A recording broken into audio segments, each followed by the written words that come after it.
বাংলাদেশের সিনেমা এটা ভেবেও আমার খুব ভালো লাগছে, বিকজ এরকম ইন্টারন্যাশনালি পোর্ট্রে করা, বাংলাদেশে এত দূরে গিয়ে ছবি শ্যুট করা, ইভেন ফ্রেমগুলো এত সুন্দর, মনে হচ্ছিল যে কোনো একটা ইন্টারন্যাশনাল সিনেমা দেখছি।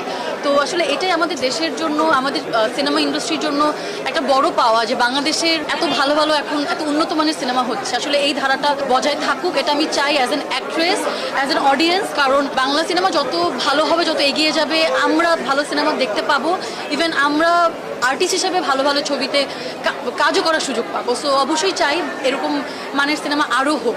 আসলে বাংলাদেশে তো এরকম সার্ভাইভাল স্টোরি নিয়ে কখনো কাজ হয়নি, এটা আমার প্রথম দেখা। আমি এর আগে অনেক আগে একটা ছবি দেখেছি, নর্মালি আমার সার্ভাইভাল স্টোরি দেখাও হয় না। তো এইটা আসলে বলা যায় আমার ফার্স্ট এক্সপিরিয়েন্স, হলে বসে কোনো একটা সার্ভাইভাল স্টোরি দেখছি। তো সব কিছু মিলিয়ে আমার কাছে মনে হচ্ছিল যে নতুন কিছু দেখছি। আর্টিস্ট হিসেবে তো ভালো লাগছিলই যে আমাদের দেশে আসলে এত ভালো ভালো সিনেমা হচ্ছে এখন, এটাই তো খুবই ভালো লাগছে। আমি চাই এরকম ছবি আরও হোক, আমি চাই দম আরও এগিয়ে যাক, দর্শকরা সবাই হলে এসে যেন দম দেখে, এটা আমি বলবো, রিকোয়েস্ট করবো। কারণ একদম নতুন একটা এক্সপিরিয়েন্স। আর এবার ঈদে তো আসলে অনেক ধরনের সিনেমা এসেছে, দম একদম আলাদা একটা জনরার জন্য।